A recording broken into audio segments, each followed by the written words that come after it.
What is it like to be in your father's jacket? It was a lot. It's a lot to be in my father's jacket. There was a time when I won the Salat Prize for Literature for the Flash Fiction category. When the Salat Prize for Literature was still in Nigeria. I made a submission to a magazine, and I don't like to call the name. And I received a feedback. The feedback was that, hey, your father was this and that and that.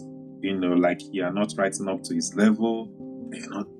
I was like, I think when that happened in my life, I should probably be around 22, 23 years old. And you are measuring me with someone you knew died at 47, who had, a long range of work to prove his progress and maturity. And then between that age range, I also went in for an online competition, short story flash fiction contest. I made the first round. The owner of this contest, somebody who hosts the contest, came to his Facebook page and wrote that this is a fake Chinua Achebe. Welcome to Journey of the Art, where we discuss the artist, unravel the art, and explore the road between. Hello, and welcome to Journey of the Art.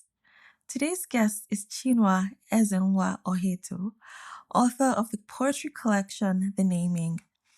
The Naming is a collection of revelations and an ongoing conversation with ancestors about identity, memory, and history.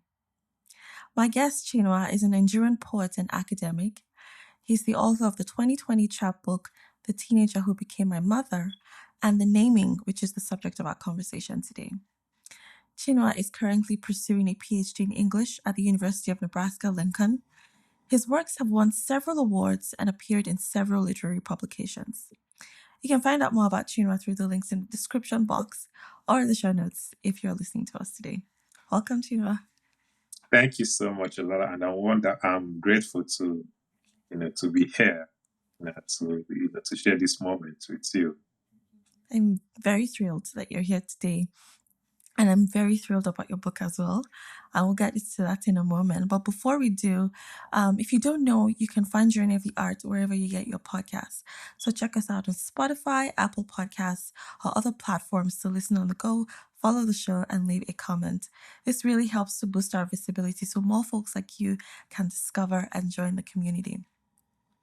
Also, as always, I'd love to connect with you on Instagram, so please follow the show at Journey of the Art Pod.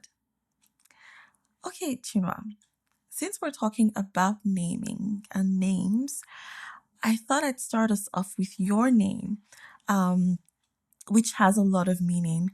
I found some information on the back of the book, but I thought I'd start us off with your name. Can you tell us what your name means?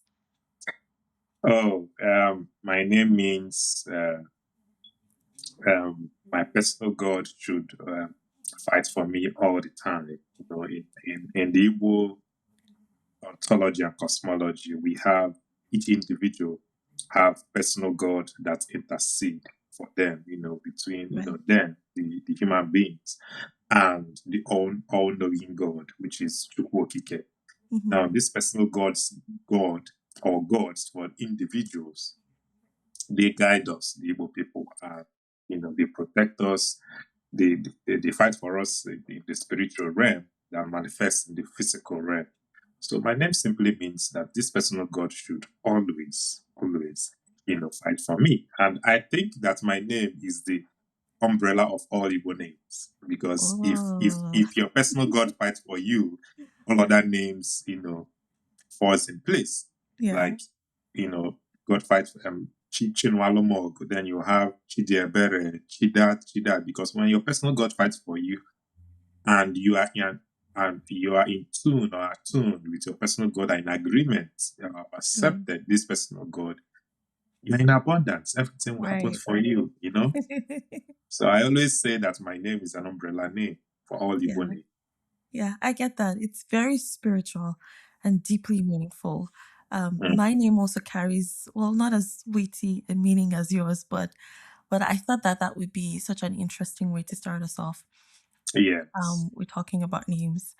And I really truly love this book. I was telling you about this before we hit record, and I like to show the book from time to time just so people can see how beautiful it is. And I love the Thank you so cover. I much. love it's just so beautiful. Um there's so much that I learned. I was telling you earlier on. I learned a lot. And I was immersed. I was really truly immersed in the poetry, but also in the storytelling of the book, which we'll get into further down Yeah. the line. I want us to begin with the first poem, A Call at Dawn, which is an earnest plea to the ancestors to share their wisdom in unmonkeying the monkey's hand, which is a fantastic phrase, by the way.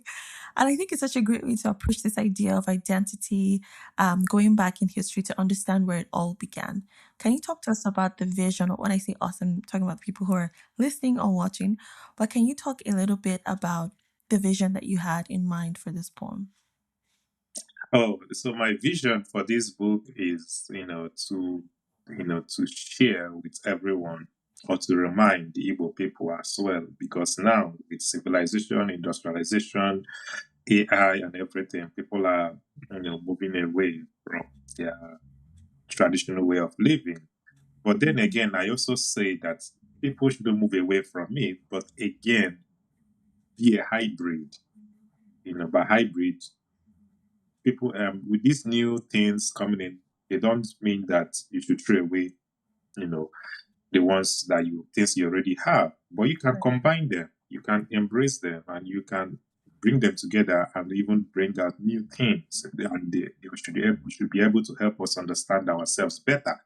Right. Actually, you see, so in that essence, because I didn't carry out a survey, but in the outlook of things with the social media, I have understood or realized that people don't even know where they come from, or or the people who came before them. So in sharing, my own story, where I come from, people who came before me, I am trying to raise a call like, hey, people, I think you should know people who came before you. Not only because it will help you understand the future, but I think it is worth knowing that you know your history. Right. Because there are so many people due to displacement, war, migration, people don't know where they come from. Right. And with these new tools, AI, technology, and even some of the traditional elements, like there is something we call Iwafa, trying to understand, what you don't know. Mm. According to the Igbo people, you are able to understand where you come from. And we should utilize all these things, all these elements, because they're important to us. Mm. you know, because I don't imagine a picture like now, there is someone here and you're speaking with them and you try to ask them, where do you come from? They will tell you that they come from a place, but rather what they mean is that they were born in that place, but actually Right. that's not where they came from, you know. So in writing this book, is kind of also documentation, which is over time what people know writing.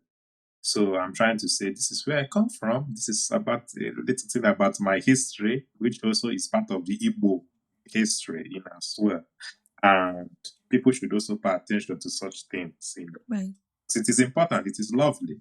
Because if we do it often, imagine having somewhere in the east or maybe in my state where I come from in Nigeria, where my family, imagine, erects their history, historical emblems, statues, everything, like in a museum. It will attract a lot of people to come see these people and how they evolved over time.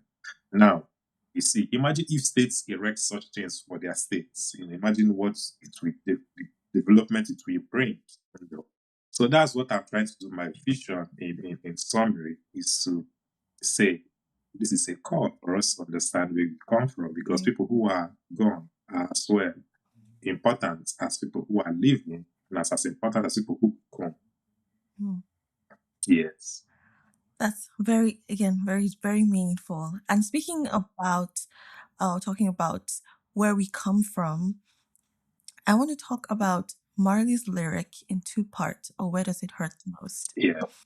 which was written in honor of the Nigerian captives who chose to go with the water. in the remarkable act of resistance, also known as the Igbo Landing of 1803. Yes. And what I find interesting about this poem is that the poem itself is an act of resistance in the way that it names the perpetrators of slavery and honors the true names of those who have been inhumanely renamed. We even learn about Ada Ezekwe. I Yes. hope I said that correctly. I really Yeah. tried. There's Who allegedly left her arm in the enslaver's chains to gain her freedom. What was your state of mind as you wrote about these horrific timelines in history? what made me actually to write about this is that, when I go back to Nigeria, I'm a professor in Namdas University. Like when I mean professor, not the one will get, after the PhD or the cadre, like in United States or in Canada, like a teacher is a professor. So Right. that's the professorship I'm referring to. So at Nnamdi Azikiwe University in Nigeria, and any time I go back every year, I call for gatherings, to tell them that creative writing is one of, ways to if you're interested in it, to be what you want to be, and when in one of the course of, I asked them, what do they know about their people? What do they know about your people? And some of them don't know. And then I would mention some certain, instances, and they don't know. You know, they don't know. They don't even know that there was a coal mining issue in Enugu sometime. I can't remember the year. When the English people came, there is a name for it. In the past. So most of all these things they don't know anymore. And it is disturbing for me that these people forget as well. We all know from our country that history has been taken away from the curriculum. Right. So, but people don't know all these things. So I decided to imagine that uh, there is this place, the landing where this thing land, the Igbo landing in Georgia has been memorialized. How do you say it? That they recognize it in the United States, but it's not recognized in Nigeria Right. or even by the Igbo people in Nigeria. It is not recognized. So I reimagined these things, by calling out the actual people who we are involved at that moment, to help us understand the situation. If it is lost in history, at least this book won't have it lost. Right. One of the ways it won't get lost. And so it's my vision that to keep all these events awake and embedded in our memories, for us to understand that, hey, we went through all these things for us to get here. And what does it mean for us individual? I cannot answer for all the Igbo race, but what does it mean for us? What does it mean that this thing happened and these people resisted? And it is also a call to the whole world. People resist bad things. People resist things that are harmful to humanity. How do you resist in your own ways? How do you make the world a better? It's difficult to make the world a better place. It's very Yeah. difficult. There are so many ideologies. There are so many ways of living, and all these things are conflicting. But then again, I ask the question: Is you don't want to die, right? Every individual don't want to die. Don't want to get harmed. Even if you want to die, your body will even resist you dying. But then, why would you want to kill another person where your own body don't want to die? Mm. You know? So it's all these things that questions I've been asking, and I hope in writing this that other questions will arise and for us to know where we are headed and what is happening in our midst. You see. Right.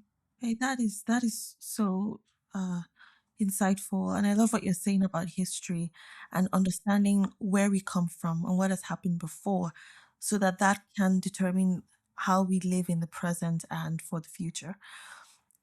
And the book has a lot of history. We learn about people and events that have shaped Nigerian history from as far back as the early 20th century to recent events in the 2010s.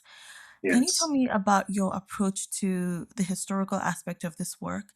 I know you just talked about going back to Nnamdi Azikiwe University to have conversations, but what did that look like in terms of how much research you had to do and how you were even mentally able to process all these things you were finding? So sometimes I can't. I there are books I read, but there's this particular one I want to mention. And this particular lady is an European who got married to an Igbo person, I think. Her name is just at the tip of my tongue. I don't know why I've forgotten. That's okay. Uh, yeah, so I read that book and her name is just at the tip of my tongue. It'll come to you. Yes, and the person that introduced me to that book is Chika Chimeze. I discussed in I will just call him on WhatsApp and we'll talk about Igbo cosmology and Igbo ontology and the importance of all these things in the modern world. And as well, growing up, my mother told me a lot. My grandmother also told me a lot. So I'm always more informed, maybe than some of my peers or people who come, who are born after the year I was born, because of the family I come from. And in my family, it's not to praise it or not to praise it. Both of my parents are, one was and one still is English professors. So they were English, or they are English professors. And Igbo language was made the norm in our family. I learned English language at school, and at home I spoke Igbo. And I even speak Igbo better than English, I would say, at this my age. And I would also say that for whatever reason I've found it difficult to have my tone or the way I speak affected by English, even in the places or the countries I've been at, So, But that's a beautiful thing. yeah. So with all these people around me, my family members, friends, even Olise Loka, yes, we all are interested in about everything Igbo, and that made me aware. And then again, if I want I'll make it very quick. My first when I wrote this book was born out of a deconstruction. So I submitted my manuscript to Professor Kwame Dawes, the editor of African Poetry Book Fund, right? And in my deduction, I think it was rejected, but maybe he was looking for a better way to tell me it was rejected. Right. So when I met him, I said, "Sir, I've submitted this work. It's been long. I've not heard from you. What's on?" And he's like, I know you have manuscripts. Why not deconstruct this poetry manuscript and produce one? Oh. And I think that was his indirect way of telling me my manuscript was rejected. Right. So I went home and I was like, what is it am I not doing right? What is it am I not doing right? What is the problem? And so I looked at the manuscript and was like,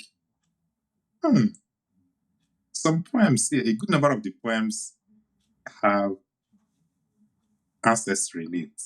I'm like, why not make the whole book about ancestry? Right. And luckily for me, there was my father's book on my writing desk that day. So I picked my father's book. I think the two of the collection, the Voice of the Nice Masquerade, which was centered on Igbo masquerade.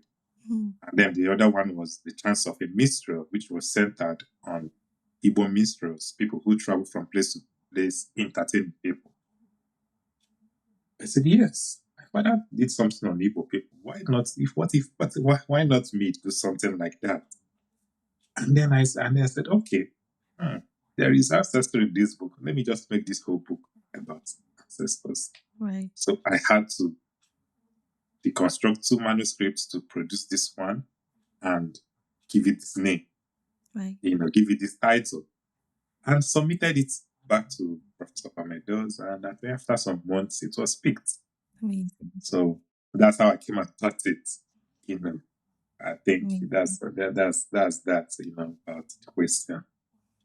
That's such a great way to I think it's wonderful that you had that conversation and the professor was able to give you not a yes or a no, but a how. Yeah. And then that now burst the book, and that is really beautiful. And it seems to me like you're preempting my questions because I did have a question here about the poem memorabilia. which I suspect is autobiographical. And you were just Yes. talking about your dad. And in it, you write about a sort of estrangement from your dad who was terminally ill, but he also appears to have been an academic like you. Hmm. And at the end of the poem, you say something about filling your father's jacket. So I wanted to ask, what is it like to be in your father's jacket? It was a lot. It's a lot to be in my father's jacket. So the man, this man, this wonderful great man, did a lot in the 47 years of his life. Wow. I am closing up in that year. I don't think I have. I think I have done probably almost half of what he did when he was alive. He Wow. did a lot. He wrote a lot in the short life he had on earth. And another aspect of it is that people keep measuring me with him. Hmm. Even when I was way too young, there was a time when I won the Salat Prize for Literature for the flash fiction category. When the Salat Prize for Literature was still in Nigeria, I made a submission to a magazine. I don't like to call the name, and I received a feedback in it. And the feedback was that, hey, your father was this and that and that. Like you are not writing up to his level. You're not I was like, I think when that happened in my life, I should probably be around 22, 23 years old. 22, 20, let me use just maybe 21 to 25 years old, between that age range. And you are measuring me with someone you knew died at 47, who Hmm. had, a long range of work to prove his progress and maturity you know, and everything. And I was being measured with this person. And then between that age range, I also went in for an online competition, short story flash fiction contest. I wouldn't say the host. You know, Actually, it was hosted by um, Hyma David, right? So I made the first round. I think in the second round, and they usually give you a prompt a day to the final day. And doing my research, I realized that these people would also give that prompt to their friends days before the deadline. And then they will release the prompt maybe a day to the deadline, which is the following day, as a way to make it competitive. Hmm. Right. I and sometimes a day is not enough for you to produce a wonderful story. Right. And I produced what I was able to produce. The owner of this contest, somebody who hosts the contest, came to his Facebook page and wrote that this is a fake Chinua Achebe, right? You know. And when I read it, I didn't take it serious. I just smiled and laughed, over it, you know. And I didn't enter for such competition ever again. Now you can imagine that comparison, between me, Hmm. Chinua, and Chinua Achebe, who Hmm. might be around 70 something years old as of that, but as of that year, you know, you're hosting something and you're doing some stupid comparison, you see. So there are so many comparisons that I have endured, because of my life, because I'm in this field. And then there are eyes, expectations, you know. And they always tell me this is the kind of thing you should do, this is the kind of thing you shouldn't do. Forgetting I'm a human being, I have my own Hmm. life to live. Yeah. What if I had decided not to be a writer at all? Would they be doing such comparisons? So all my life, and I studied English.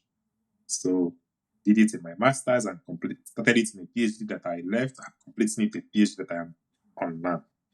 So it has been there before me. But one good thing I would say about all these things is that they energize me, to keep doing Hmm. something, to keep moving on, to keep working.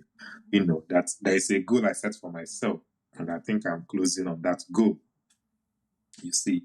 So there are terrible people out there and there are good people out there. Right. But, Of course. and there will always be criticisms, opinions about people, about what you do. And some of these opinions, and you can't control them. You can't control them. But that's all right. But in summary, I would say that comparison has always been there, but I'm doing well. At least I will say for myself. Right. Well, I'm really sorry that that happened to you. Sounds like a very painful experience. And that is, But I wouldn't classify that as painful. but also glad that it spurs you on, like it's a driver, Mm, motivates you to keep going. And you were just talking about fiction, and yes. I have a question here about how this work is a collection of poems, but there's a lot of storytelling that effectively transports the reader to, significant places and establishes remarkable characters, which are Yes. things that you will, or features that you will find in a story. Can you talk about what influences this style of writing and what you hope to achieve with it? The Igbo people love story. I come from a family of stories. We tell stories all the time. If you see me having conversation with my friends, hey, China, how are you? From how are me? Like, I'm trying to be playful here. From how are me to how everything else. We Right. tell stories. And then we'll say, oh, we have spoke for an hour. Let's get to the end. And then from what we'll jump to something else. So we tell stories all the time. And if you're with my family, a family of stories and jokes and uh, there's a word I'm looking for. Um, Teasing. We Right. tease ourselves a lot. So we tell stories. We tell stories. Now, all right, a genre is just a device, it's just a device for expressing yourself, right? So we have various forms of poetry. We have the narrative, we have the lyrical, and I think I combined both narrative and lyrical in this collection. Yeah. So, and you can tell stories with a poem. You can, you know, and that's what I wanted to do. I wanted each poem to be a story, to share something. Because one question you see a critic, I would say a good critic, the one question they will ask is, what is this poem doing? Yeah. What is it? Just like Professor Kwame Dawes would tell me, what is this poem doing? Tell you, okay, what is it about? Yeah. What Right? does it mean? Yeah, what is it? Apart from what does it mean? What is it about? Yeah. Yeah, what is it about? And it doesn't mean that all poems should have a story, right? But one thing I would say about for myself is that it was a deliberate move to tell stories and most importantly, to be accessible. I Mm. wanted it accessible, I wanted anyone accessible. As far as you can read A, B, C, D, 1, 2, 3, it's accessible to you. That's one of my goals. Accessible is one of the words that I thought when I was reading it. And I don't know if I actually articulated that to you, but Mm. it did really feel accessible. Yes. Yeah, I wanted it accessible. And to make a work accessible in that manner, to deny yourself certain skill sets you have, you know, is difficult. Right. Is difficult to do. So, and sometimes you will be scared. Are you watering down the poem? Are you making it bland? Such and such. So many questions to ask. You Right. know. But I am happy that I achieved it the way I wanted it, to be. That even someone who is 11 years old or so, if they're able to understand the stanza, they have understood the whole poem. Mm. You know. So accessibility is also one of my goals, in Yeah. writing the collection. Yeah. I think you were very successful with it because like it really is just like you said, if you understand a stanza, then Mm, you understand the whole poem. Everything is so interconnected that a glimpse of meaning in one line gives you the full picture. So yeah. I think you're very successful. And I wanted to talk about the characters in this collection Mm, because we just talked about storytelling and how you're able to merge that effectively with poetry. But in this collection, you introduce us to several people. We learn about your sister, your mother, your wife, your father, your grandmother, the ancestors, Adaeze Gui, to name a few, or some, or several. What determines the characters that you chose to portray in this collection? that's why the title, the naming. So I'm not only naming people, I'm also naming the problems. Right. You look at the cover, like, let me start with the cover.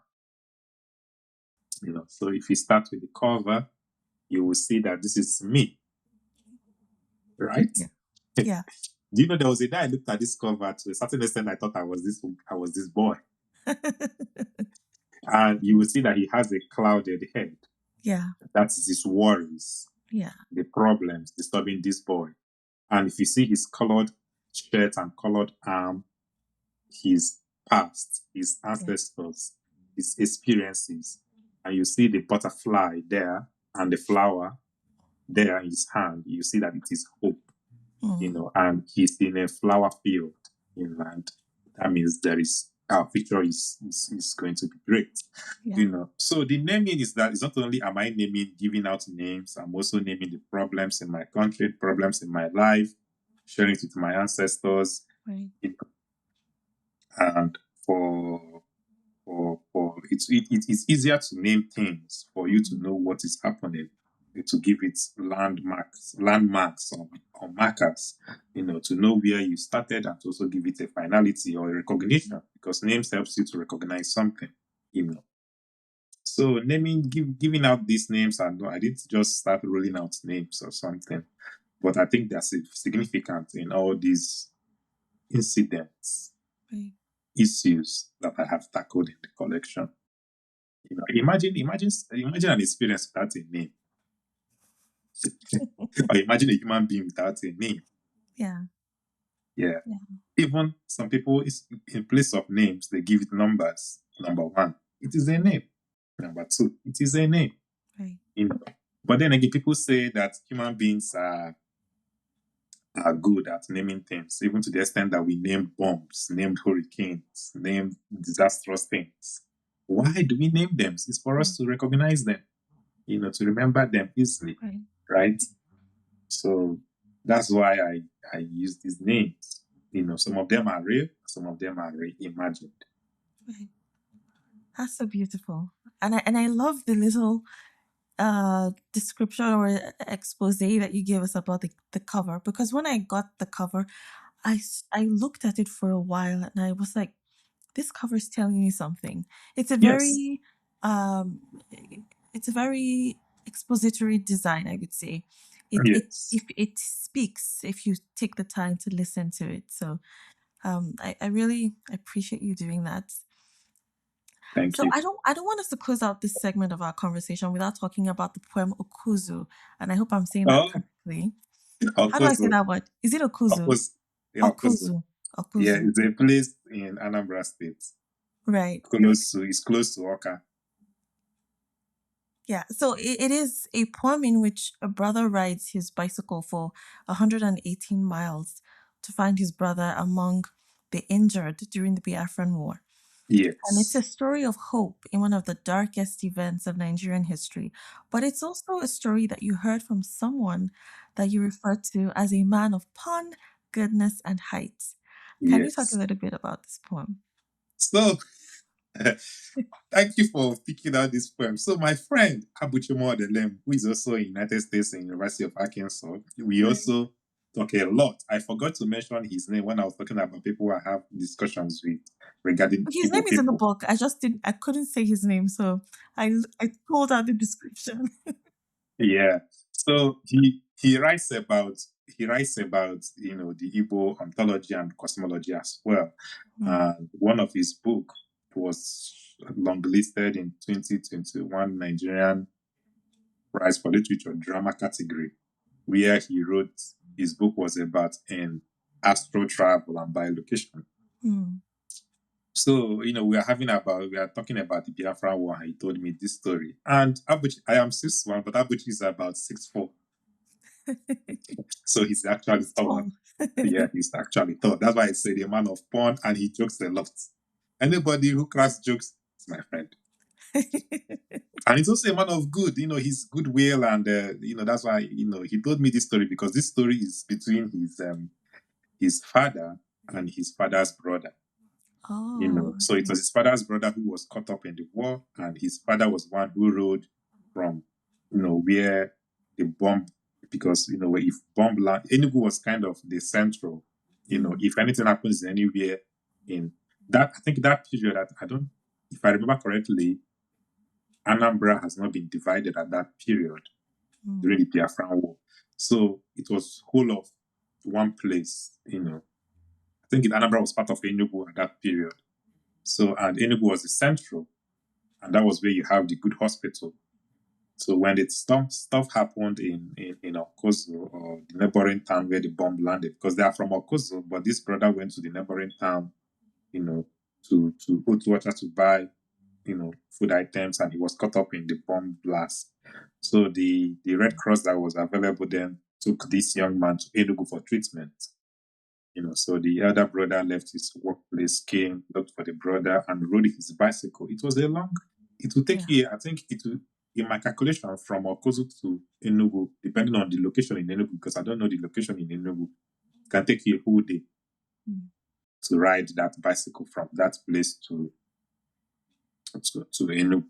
So, and when he told me the story, the way he told me, it was really touching, like I felt the story. I told him, no, man, I have to use this. Yeah, and it's very good material, and it's such a great way to, because the book, the collection is divided into 3 parts. It's a call to the ancestors, and then worries, and then hope, and it was such a great way to close that middle section of the book. So Chino, we're getting to the end here. I wanted to ask, what's one thing that you wish people knew about getting a PhD? I know you didn't see that one coming. One thing I would tell you is that plan ahead. Right. Estimate ahead. Plan ahead. That's the only thing I would say. Plan. So plan ahead what finances? What do you mean plan ahead? Not about finances, actually. When I mean finances, if you're on scholarship, I don't think you need planning for that. And then with your visa stand, you're not supposed to work, Right. unless you're in the United States. So that's out of the planning. My planning is knowing what you want to do. Right. Because some people, tell the truth, some people don't know what they want to do until they get to the PhD. Right. And some people, it's the ideas their friends gave them that they pitched, and then they start doing them. So planning ahead, knowing the faculty members, people who want to work with you, knowing what you want to do, because once you know what you want to do, it will be a smooth ride. Because frankly speaking, it has been a smooth ride because I know what I want to do, and I finished everything in. Truth be told, I finished everything in my second year. Wow. Yes. So no matter the type of PhD you are doing, if you have the interest, know what you want to do, you get it done earlier than you expected. So planning ahead is very, if I'm to use that word, very important. Plan ahead and then you would do it. You won't have any problems. Right. Also, it sounds like it's going well for you so far. Yeah, it's going. I would say so. It's going well for some so far. Yeah, it's been going well for me so far. Yeah. Okay, so this is my very last question. And on the show, I usually ask people to close us out. I say at the end of the show, rather, that, stay on the journey of your art. So I've gotten into this habit of asking my guests, what is the secret to staying on the journey of your art? Oh, we all have different. I am self-motivated and I challenge myself all the time. So an aspect of it is that I also read. If you don't read, you can't write. So an aspect of it is that when I read a good work online or a good book, I tell myself, why were you the one who wrote this? Why were you not the one who did this? Why? It's a lot of pressure. Yeah. And I'll say, okay, this person did this. I think I'll find a way to do something better. Right. Sometimes an idea comes, that aside, sometimes you have ideas what you want to write. But sometimes, it is endless challenges. And then cultivate something, to help yourself. So I'm going to share Kwame Dawes' activity. I'm not going to share mine, but I'll share Kwame Dawes' own. Right. So because I love this man and I'm working on him, so